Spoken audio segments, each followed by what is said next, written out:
O bilionário Elon Musk se juntou ontem a Donald Trump no palco, no último comício do republicano, antes de tomar posse na Casa Branca, hoje, à tarde, no horário de Brasília. O Fabrício Knight, que tem todos os detalhes para a gente sobre este último evento, antes da posse, Knight. Como é que foram as coisas? Olha, a presença de Elon Musk foi um dos fatores mais interessantes da gente destacar aqui no Jornal da Manhã, porque Musk tem estado ao lado de Donald Trump desde o início da campanha eleitoral, ainda no ano passado, gastou muito dinheiro com a campanha do Donald Trump.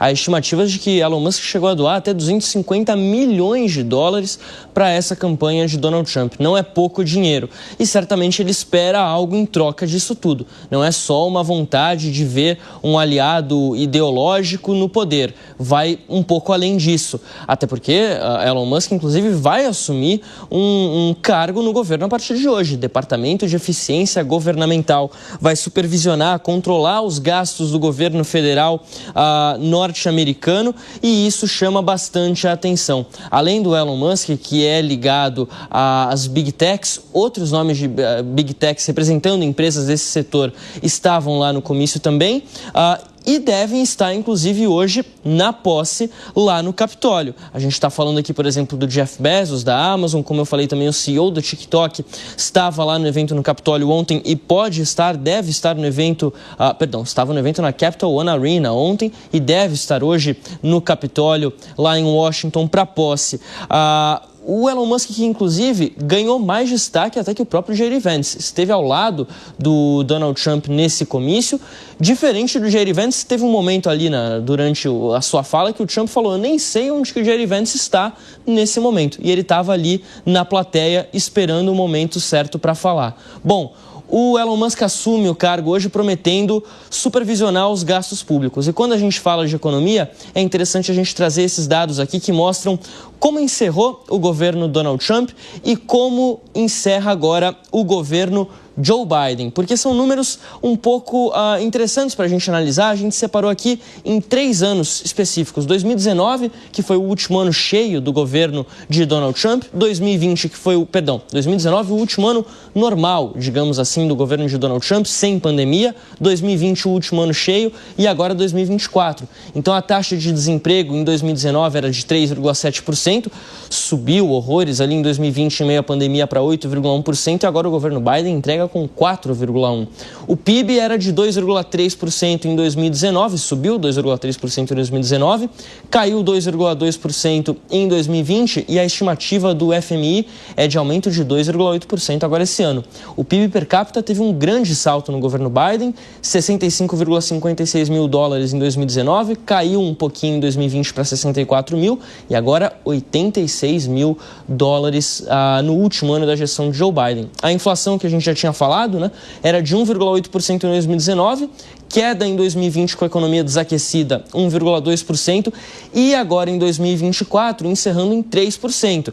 É um número maior do que no governo Trump, sim, mas ela está em queda. Ela chegou a bater 8% em 2022, logo no comecinho do governo Biden. Então é uma inflação que está em queda, mas esse número de 3% preocupa muito a população americana, que não está acostumada a ver um índice desse tamanho. Geralmente são índices mais baixos, como esse aqui de 1,8%, ou 1,2%.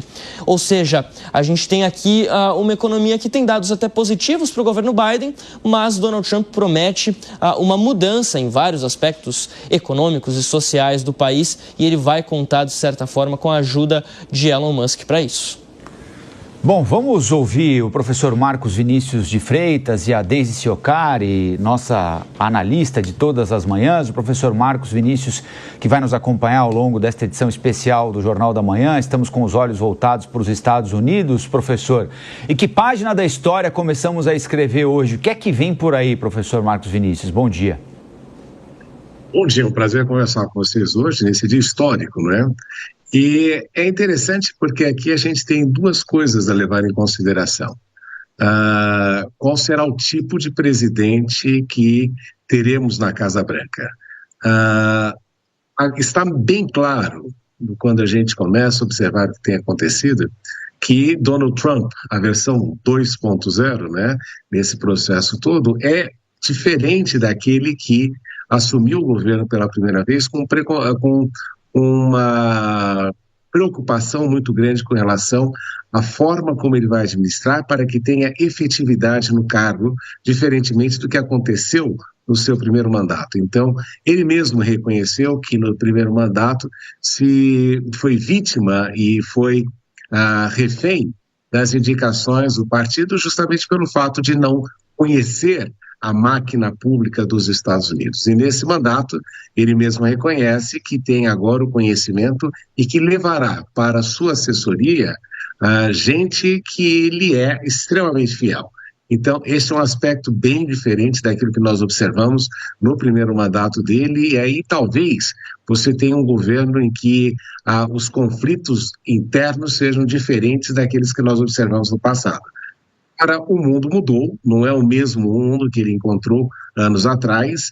A China, nós observamos, cresceu aí na paridade de poder de compra, o mundo se encontra em recessão, não é? Ainda não nos recuperamos da questão da Covid-19, quando a gente observa aquilo que tem acontecido pelo mundo, e também os Estados Unidos não têm aquele mesmo poder que tinha, não somente durante o governo Trump, mas anteriormente, né? Nós observamos aí, desde o governo Clinton, um declínio relativo dos Estados Unidos que tenha sido acelerado justamente pelo surgimento de outros países que assumem um papel mais relevante em todo o processo. Então, é um governo que nós ainda não sabemos como vai ser nesse processo todo, mas que podemos ter dois vetores, né, para levarmos em consideração.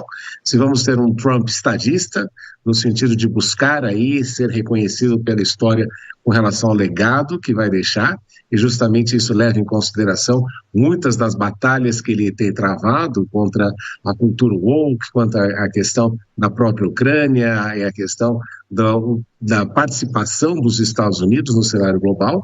Então nós temos essa questão, se vamos ter aí um Trump estadista, ou se vamos ver na Casa Branca um presidente muito mais transacional, justamente levando sempre em consideração o interesse norte-americano nas questões, sem levar em consideração aquilo que efetivamente sempre caracterizou os Estados Unidos nos últimos anos, que é justamente o fato de querer aí ser sempre um estandarte com relação a valores, quanto à democracia, liberdade. Então, são questões que nós temos aí, mas a grande dúvida é, teremos um Trump estadista ou um Trump negociador na Casa Branca? Bom dia, Rafael, Lívia, os amigos da Jovem Pan, professor, prazer estar com o senhor hoje. Esse retorno do Trump ao poder, ele reflete o ressurgimento, né, de um populismo conservador que continua a encontrar ressonância em vários segmentos significativos da sociedade americana, vide aí o resultado das eleições, né, e a gente já viu alguns movimentos do Trump aí, como as reformas na máquina administrativa, né, expurgos em agências federais, mudanças no funcionamento do Departamento de Justiça e nos órgãos reguladores, talvez essas tenham sido as primeiras mudanças dele. Como o professor mencionou, né, os cortes em políticas progressistas, então revogação de regulações ambientais, desmonte de iniciativas relacionadas à equidade racial e de gênero, e também as restrições à imigração, né, então deve vir aí um governo, pelo que a gente está percebendo, um governo um pouco mais ideológico, né. A gente também tem outras questões, o distanciamento das alianças tradicionais, como o enfraquecimento da OTAN e das tensões com a União Europeia, isso deve estar alinhado a uma política, uma retórica mais antiglobalista do Trump, né.